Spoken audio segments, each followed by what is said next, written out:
Mabubuhay silang hindi normal, hindi dahil sila may kapansanan, kundi dahil tayo na wala sanang kapansanan, ang may kapansanan sa puso at isipan.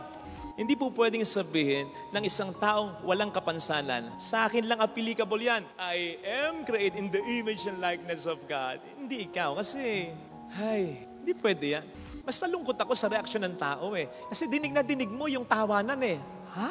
Nagtawanan talaga kayo? Anong klaseng bansa ito? O hindi nga ba't may quote na ganon? Makikita mo yung class, makikita mo yung honor ng isang bansa kung paano natin tratuhin ang mga walang-wala, kasama na ang mga may kapansanan. Ano po ang inyong nagiging reaksyon kapag may bata na ipinanganak na may disability? Ganon din po ba ang inyong reaksyon kapag nakakakita kayo ng isang bata na very healthy? Namimilog din ba ang inyong mga mata sa paghanga? Nakukyutan kayo, natutuwa kayo, pinapangko nyo agad. Kinukongratulate nyo ang magulang at ang Diyos sa inyong pinapupurihan. Blessing, swerte mo naman. Ganon din ba kapag ang bata o tao ay may kapansanan? And do we really mean it when we tell, blessing yan? Lalo na para sa mga magulang, baka naman pampalubag loob lang. Kamakailan ay nagmisa ako sa patay, sa bahay. Kung bakit ba naman dito, Kapitan, pinababayaan ng mga aso na pumupo sa daan. Sa lahat yata ng nasasakupan ng Quezon Parish na ito, ganon. Daming bomba. Tain ng aso. Dapat tain ng aso mo, pulot mo. Di nagmisa ako. Katapos kong magmisa, punta na ako sa sakyan. Nakatapak. Hindi ako. Listo na ako. Yung kakilala kong naghatid sa akin. Pero pagkatapos niya makatapak, alam niyo sabi niya, pati ng mga nakakita rin sa kanya, ay, swerte, magkakapera. Sabi ko, kung ganun pala, daming tae dyan, tapakan mo lahat nang masyado kang yumaman. Diba?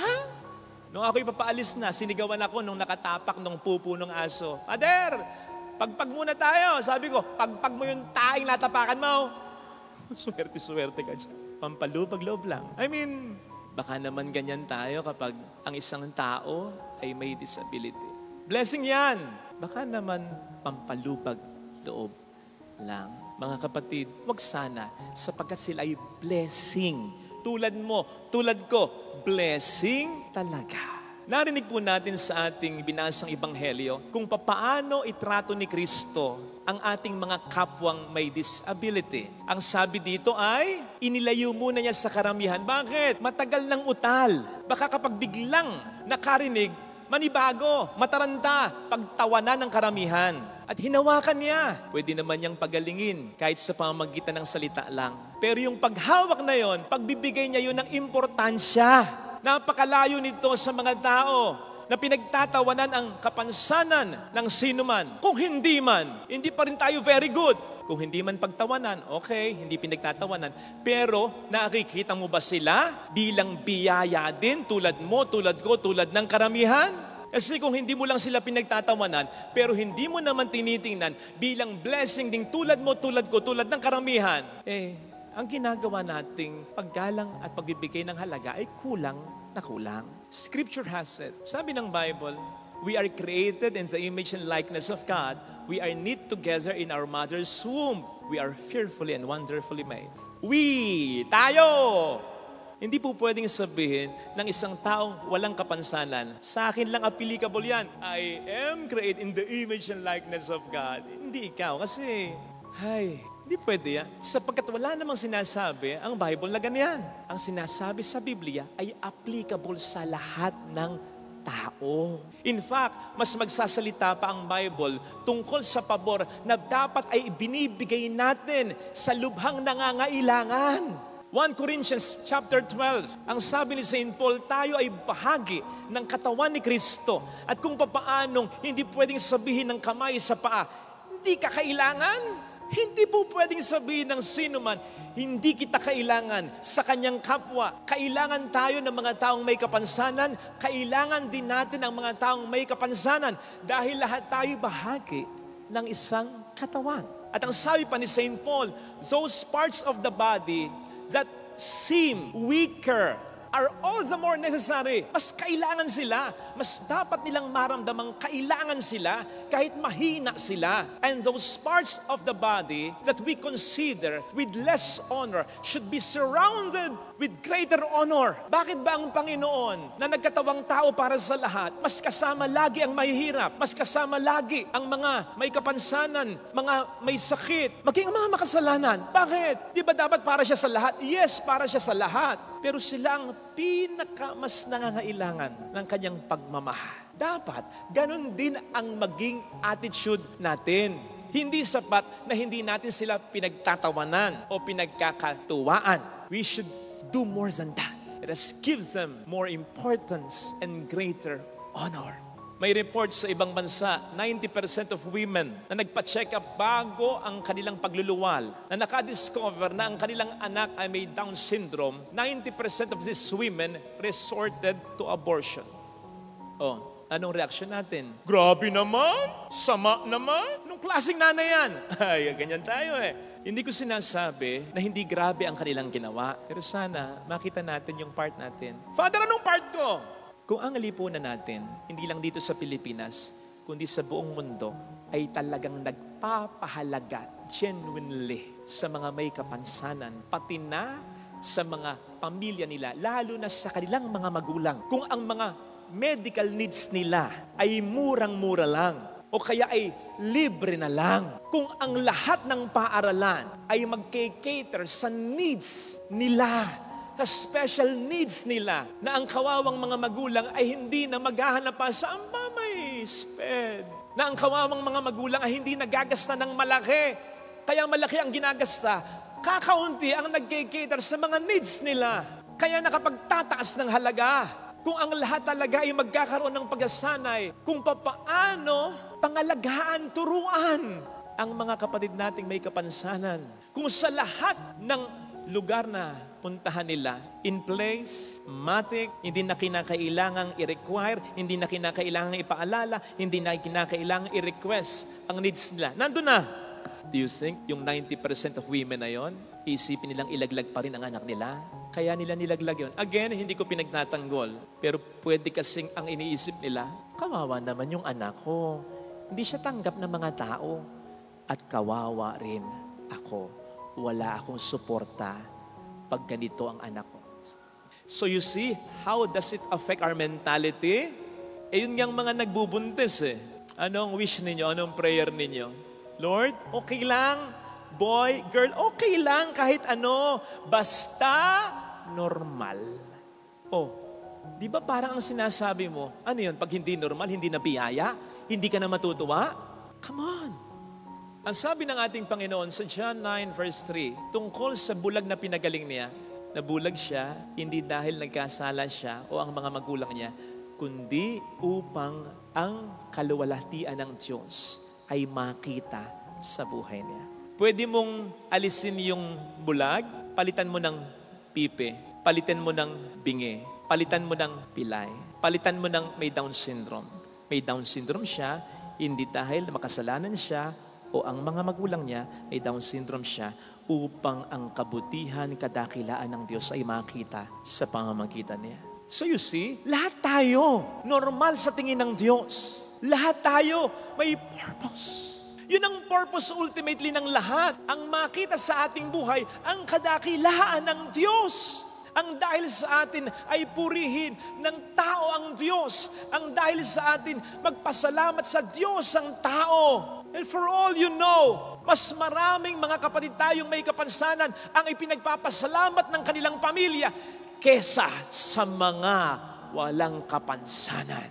O diba, kaya nga tayo may dialogue, laki-laki ng katawan mo, lakas-lakas mo, ayaw mo magtrabaho. Paano yung ibang may mga kapansanang nagtatrabaho? Sige nga, and please, don't get me wrong ha, hindi ko minamalit ang depression.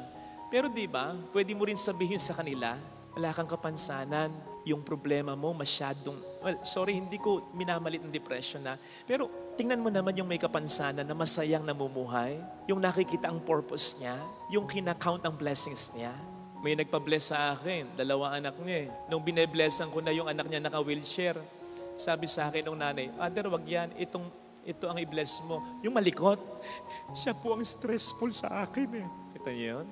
Kamakailan ay nalungkot ako sa eksena sa isang, sorry nasabi ko pa. Yung isang player na gusto ko pa naman siya. Although lahat naman nagkakamali. Siguro, naging emotional lang siya. Namak niya, naasar niya yung coach ng kabilang team. Tinuro niya yung mata niya, nakatapat sa kanya yung camera, alam niyang nakatapat sa kanya. Tinuro niya yung mata niya para imak yung kapansanan ng coach ng kabilang team. Mas nalungkot ako sa reaksyon ng tao eh. Kasi dinig na dinig mo yung tawanan eh. Ha? Nagtawanan talaga kayo? Anong klaseng bansa ito? O hindi nga ba't may quote na ganon? Makikita mo yung class, makikita mo yung honor ng isang bansa kung paano natin tratuhin ang mga walang-wala. Kasama na ang mga may kapansanan. Ganun tayong klaseng bansa.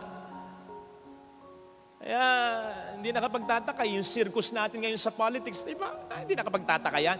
Ganun tayo eh.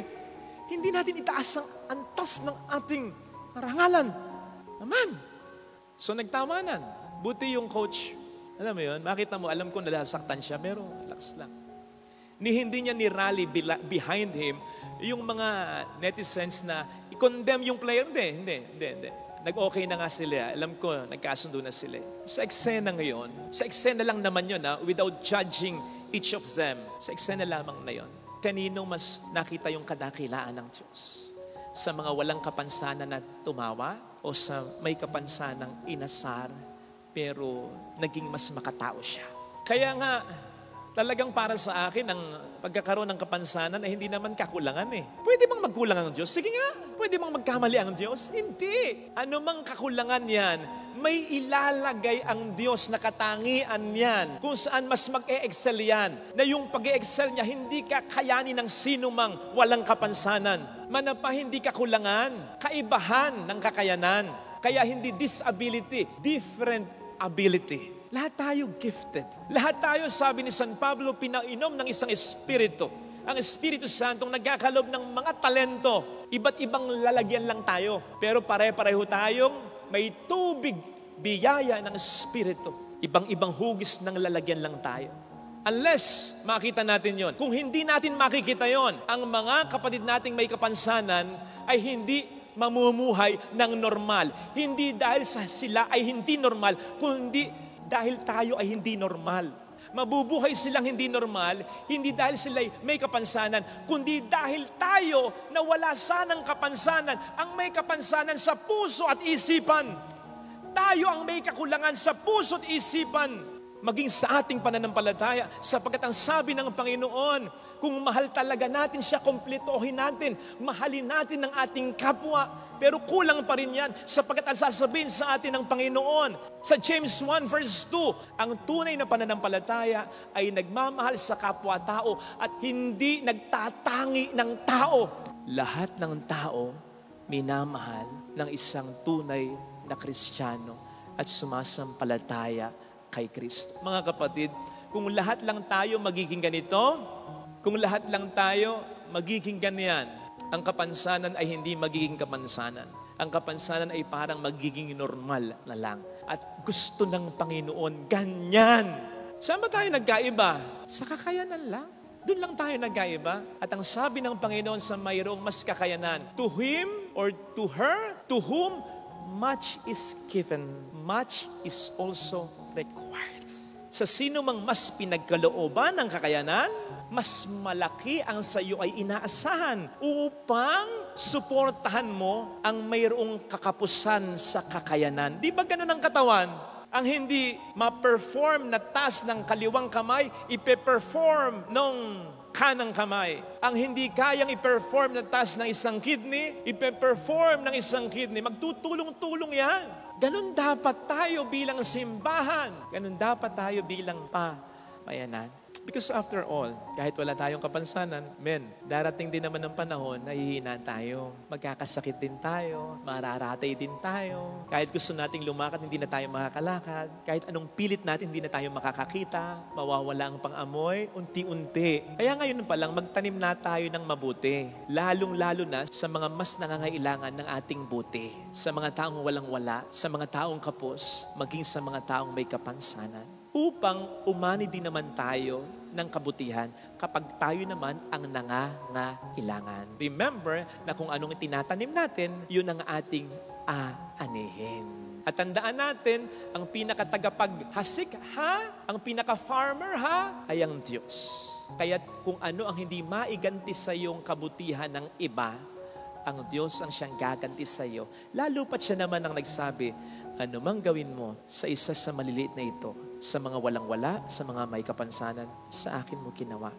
At hindi ako padadaig sa iyo. Kung mabuti ang ginawa mo, gaganti ako sa iyo.